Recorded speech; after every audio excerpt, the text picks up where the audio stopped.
गुगामल वन्यजीव विभाग चिखलदरा येथील उपवन संरक्षक सुमंत सोळंके यांनी आपल्याला अतिशय वाईट वागणूक दिली आणि त्यामुळे आपले व आपल्या कुटुंबियांचे काही बरे वाईट झाल्यास त्याला सर्वस्वी सुमंत सोळंके जबाबदार राहतील अशी आग्रही भूमिका घेऊन गुगामल वन्यजीव विभाग येथे कार्यरत असलेले वनपाल इंद्रजित बारसकर यांनी दिनांक 15 ऑगस्ट पासून अमरावती येथील वन विभागाच्या कार्यालयासमोर साखळी उपोषणाला सुरुवात केलेली होती। सर्वात महत्त्वाची बाब म्हणजे ते स्वतः अनेक महिन्यांपासून वैद्यकीय रजेवर असताना सुद्धा त्यांना वन विभागाने पगार दिलेला नाही, त्यामुळे त्यांच्यावर उपासमारीची पाळी आलेली आहे। त्यामुळे आपल्या म्हाताऱ्या आईसमवेत व आपल्या कुटुंबियांसमवेत ते या साखळी उपोषणाला बसलेले होते। मात्र वन्यजीव विभागाने व प्रशासनाने त्यांच्याकडे लक्ष न दिल्यामुळे इंद्रजित बारसकर यांनी अन्नत्याग आंदोलन सुरू केले होते। तरी सुद्धा प्रशासनाने लक्ष न दिल्याने आपण आमरण उपोषण करू असा इशारा सुद्धा त्यांनी दिला होता। विदर्भ न्यूजने प्रत्यक्ष जाऊन त्यांची भेट घेतली व त्यांचे म्हणणे काय आहे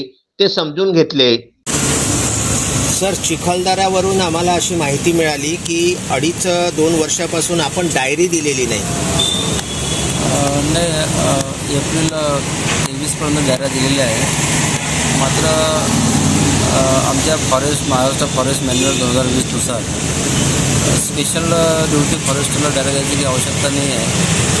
मात्र तरीही मी डायऱ्या सबमिट केलेल्या आहे। मला त्यापूर्वी कोणतीही शासकीय स्टेशनरी आजपर्यंत पुरवली नाही। त्यापुढे मी वारंवार आमच्या आरोग्य साहेबांना शासकीय स्टेशनरीची मागणी केली, मात्र त्यांनी कधी दिली नाही। तरी माझ्या पगारातून मी डायऱ्या सबमिट केली आहे। परंतु स्पेशल ड्युटी फॉरेस्टर किंवा फॉरेस्टर टू APCCF जे स्पेशल ड्युटीमध्ये असतात त्यांना डायऱ्या द्यायची काही आवश्यकता नाही असे आमच्या फॉरेस्ट मॅन्युअलमध्ये मात्र तरी वारंवार डायरीचं कारण देऊन ते माझे पगार थांबवत आहे आणि माझं 2 वर्षातून हॅरॅसमेंट करत आहे आणि निरीक्षण केलेलं नाही अशी पण माहिती मिळाली।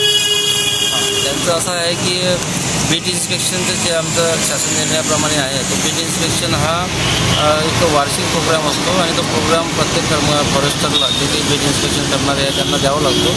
मात्र मला त्यांनी कोणताही प्रोग्राम तसा मला दिला नाही प्रत्यक्ष, त्यामुळे मला बीट इन्स्पेक्शन करता आले। आणि एक असं कळलेलं आहे की आपण संशोधन वनपाल असून गेल्या 2.5 वर्षापासून संशोधनाचं कोणतंही काम नाही केलं असा पण आपल्यावर शासनाच्या वतीने आरोप लावलेला आहे। मी संशोधन वनपाल म्हणून 1 जुलै 2021ला हरिताल इथे रुजू झालो। तेव्हापासून मी त्यांना वारंवार संशोधनाचा चार्ज मागितला। मला 6 महिने चार्ज लेट दिला रुजू झाल्यापासून। आणि माझे एक संशोधनची टीम राहते, संशोधन वनपाल, संशोधन वनरक्षक आणि 2 मागोदार असतात। त्यांनी माझे जे संशोधन वनरक्षक आहे यांची ड्युटी नाक्यावर लावून दिली आणि मला नंतर मग मी काम मागितलं, लेखीमध्ये दिलं की मला तुम्ही निर्देश द्या, पण त्यांनी कोणते निर्देश दिले नाही। उलट मला मग विभागीय कार्यालय चिखलदरा येथे डेप्युटेशनवर फेब्रुवारी 22 पाठवलं आणि मग मी तिथे न्यायालयीन प्रकरणाचे काम करतो। आपण 26 तारखेपासून आमरण अन्नत्याग उपोषण सुरुवात केलेली आहे। हो। तर आपलं जे कार्यालय आहे त्यांच्याकडून आपल्याला अद्यापर्यंत कुठल्याही प्रकारचा रिस्पॉन्स मिळालेला नाही का? नाही, त्यांनी माझे जे मूळ निवेदन आहे त्यामध्ये 10 मागणी आहे। 10 पैकी त्यांनी फक्त जे पगाराची मागणी आहे 8 महिन्याची त्यातले फक्त 3 महिन्याचे पगार केलेले आहे। अजूनही माझे 5 महिन्याचे पगार प्रलंबित आहे आणि बाकीच्या माझ्या मागण्या तशाच आहे। अजून एकही मागणी मान्य केली नाही आणि मी अन्नत्याग आंदोलन केलं त्यापासून कोणतेही अधिकारी मला भेटायला सुद्धा आले नाही, कोणत्याही प्रकारे दखल त्यांनी घेतली।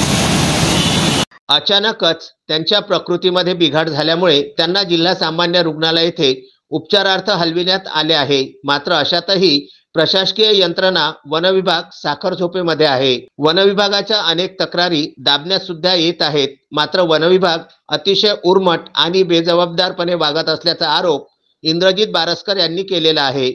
वृत्त प्रसारित होईपर्यंत इंद्रजित बारसकर यांना जिल्हा सामान्य रुग्णालयामध्ये हलविण्यात आलेले आहे। Vidarbha news bureau, Amravati.